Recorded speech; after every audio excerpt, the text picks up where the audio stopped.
Hi, and welcome back. This is PSA, People, Stories, and Accounting. I am Yaacov Jacob. And I'm Philip Stein. After a long break, we've had a long break. We're all refreshed from all the our holidays and whatever deadlines, and we've got a lot to talk about today, Yaakov. Yeah, and I think while we are coming back and we're done with our break, I think someone else is still on their break now for 34 days running, which is the IRS and the U.S. government, which is currently shut down, and about 900,000 employees are furloughed. So there's a lot going on over there. And we wanted to kind of break that down and go over today, what is working there, what isn't working there, and the impact that it's having on everything. So I'll start. I will start. I want to ask you again. You're right there on the front lines these days, and I recall many years ago, my wife and I, when we first came, we were looking at some apartment to rent, and we went to this apartment. It was in French Hill. It was on French Hill in Yerushalayim, and the owner of the flat was a business person who was located in the Ivory Coast.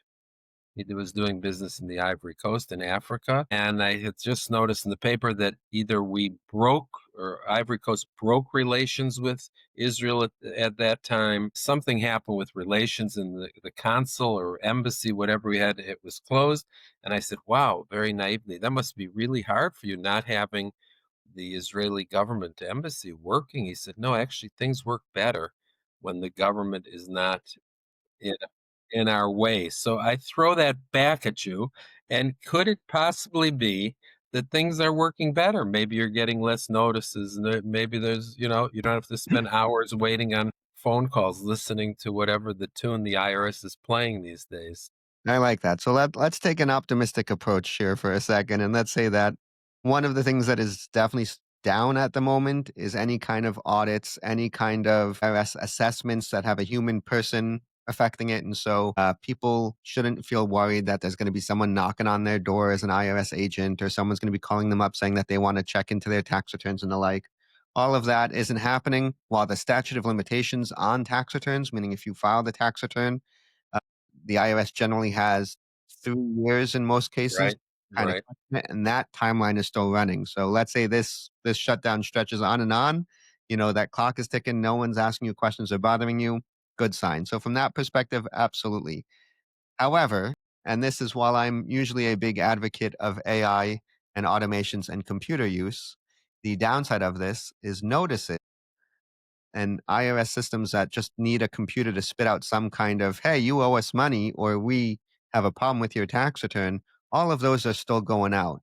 And so it's creating a little bit more havoc, I would say, than anything beneficial, because you might receive a letter from the IRS that says, hey, we have questions about your tax return, and we recalculated it and don't think you deserve the refund that you filed. You respond to that letter. That letter is going into, an office someplace, sitting on a shelf. No one's looking at it. And you're still getting additional letters from those robots at the IRS that are just pumping them out. So for some reason, they didn't put the brakes on that system yet, but everything is still going.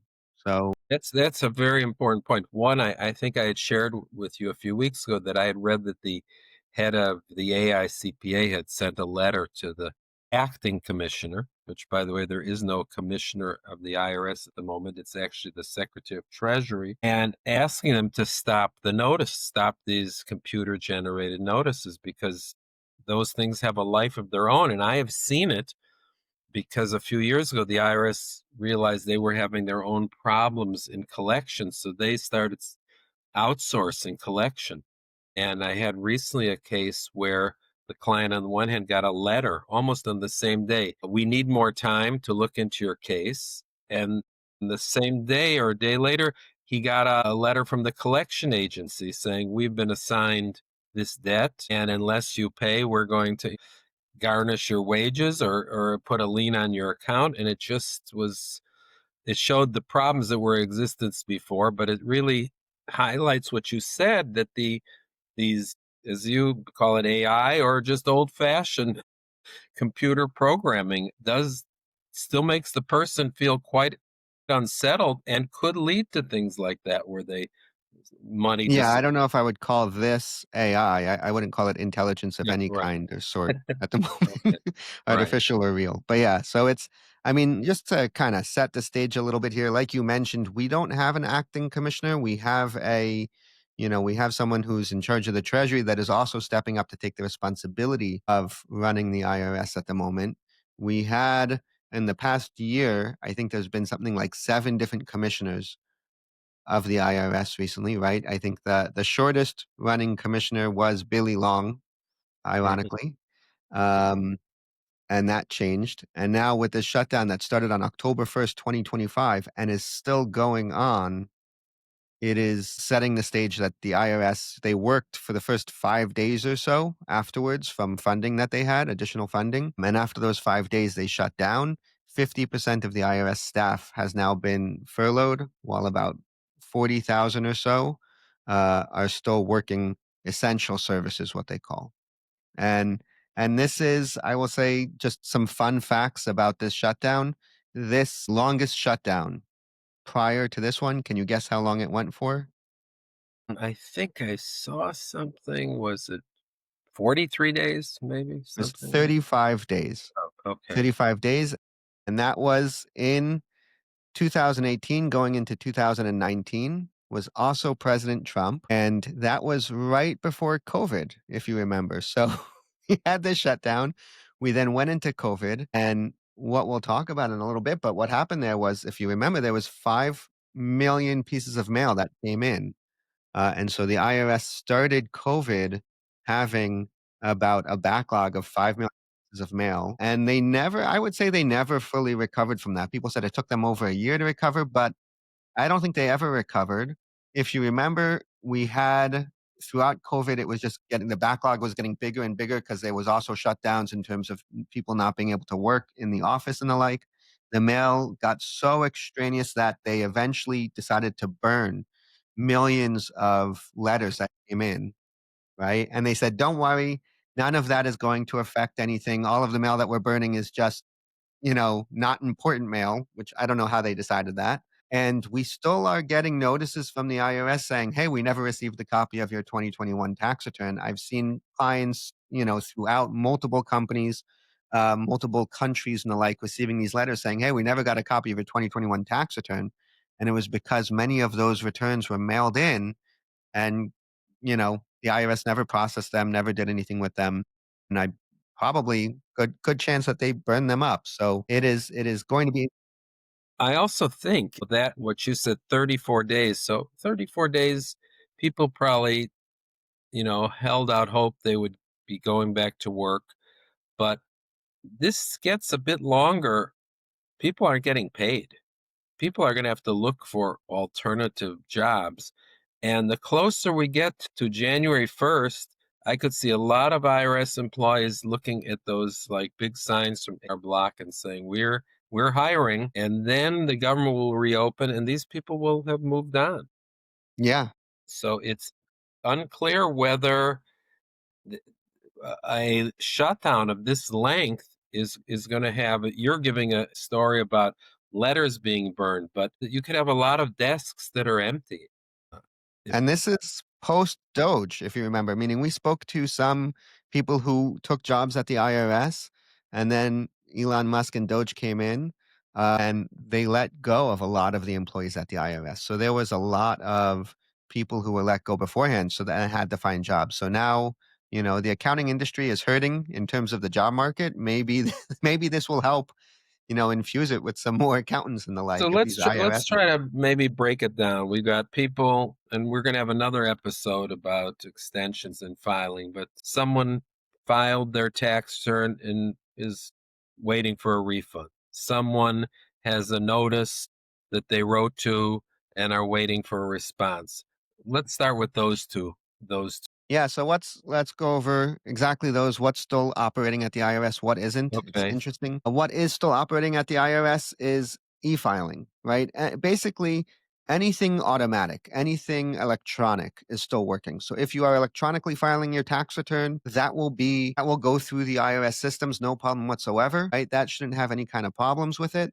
as long as everything matches and is done correctly. If you are electronically filing your tax returns and there are any questionable positions that might flag on the computer systems themselves and needs human eyes to go over it, that will be frozen and won't be processed.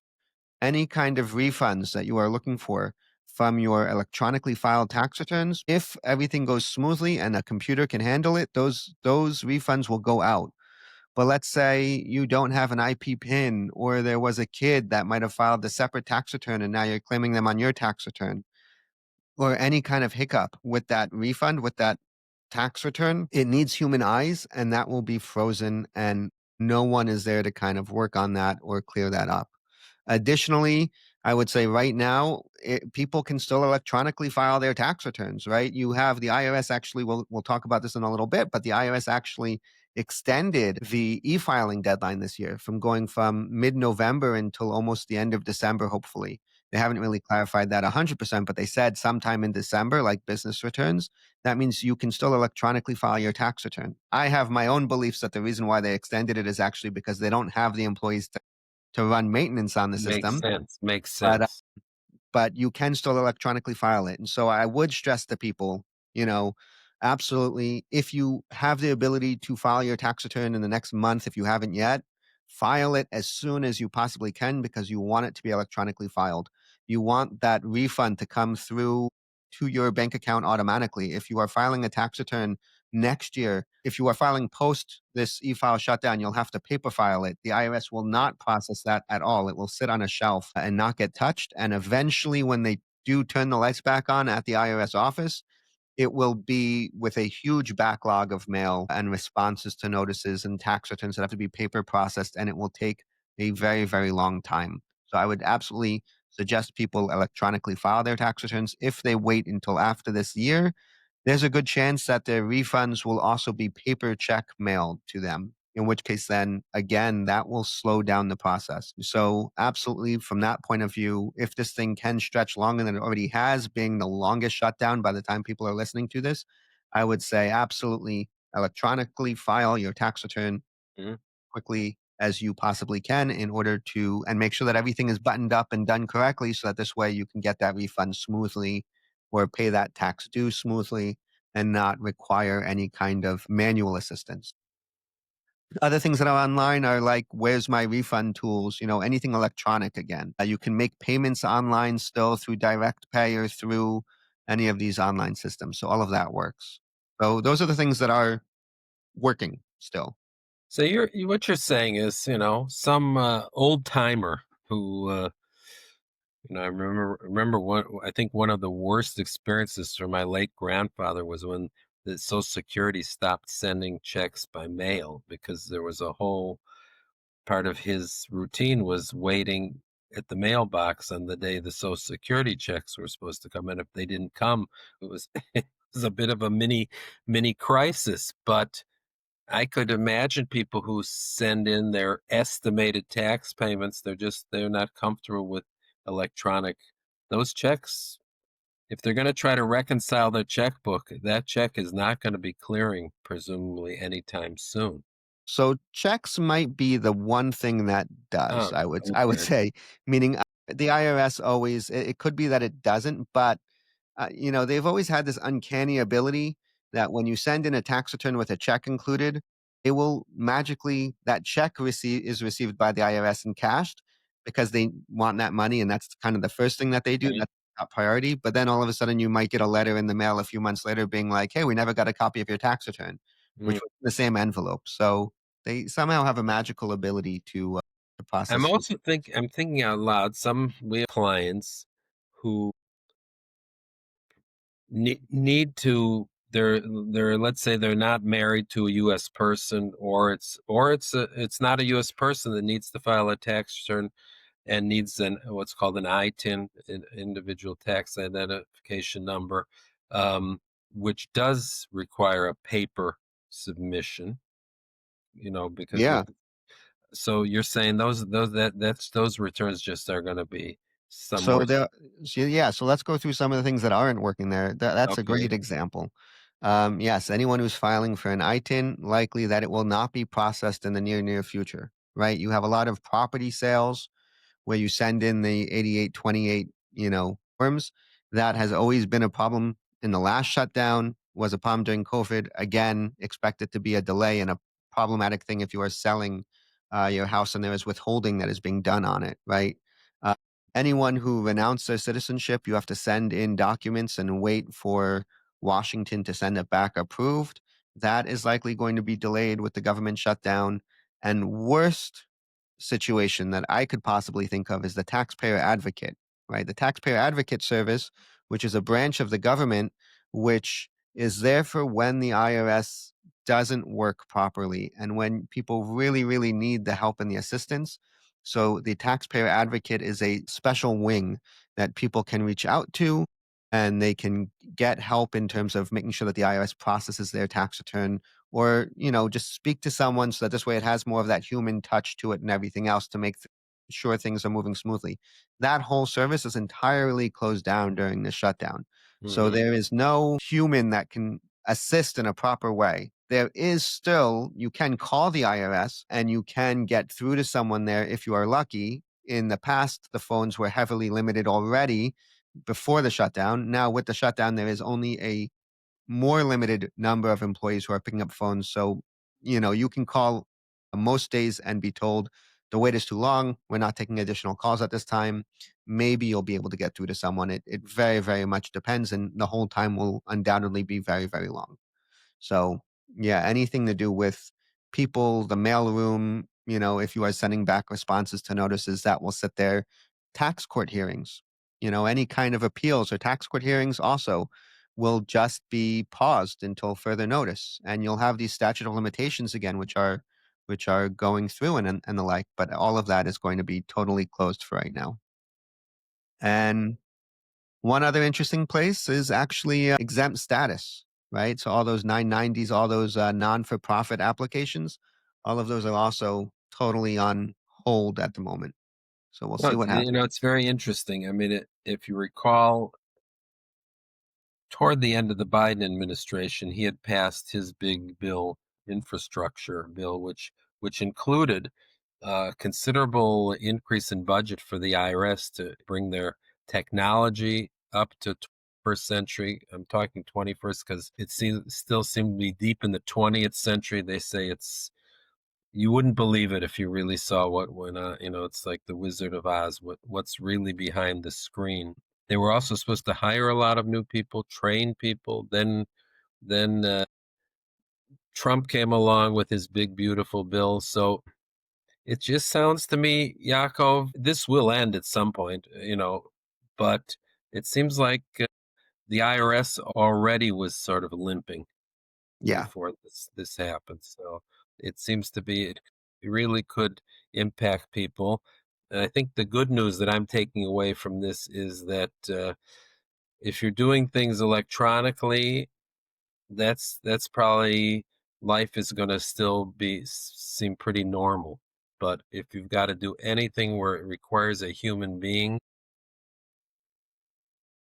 prepare for the worst. Yeah. Okay, I will sorry to close on that note, but that's my thought from this. two good pieces to just end on. Number one, they are still training 3,500 new employees. Oh, So they are. while all the employees who have been trained already are furloughed, they are training new staff members to hopefully be ready for filing season. And the other thing I would say is that while it is difficult to get through to someone at the IRS, the one hotline who I've seen actually have a lot of success with getting through to someone has been the disaster hotline, meaning, and that includes people who are in Israel who have that special extension. If you are calling because you were in a disaster zone or in a war zone or anything like that, and you have that specialty extension that we'll talk about next week or sometime soon, then there will be the IRS is picking up the phone for that, and you can speak to someone there. So that is very, very helpful. So So we'll see. The IRS does have a heart. Okay, Yeah, so to some degree, exactly. okay. And All right. we'll So we'll see. we're gonna talk about. I think we're gonna. This was in general, but we are gonna specifically talk on our next episode about people who live in Israel and have been granted all kinds of extensions, not for good reasons, for unfortunate reasons. But I'll be back talking to you soon. Yeah, fantastic. Thanks, Philip. See you then. Yep. Thanks for joining, and we'll catch you on the next episode.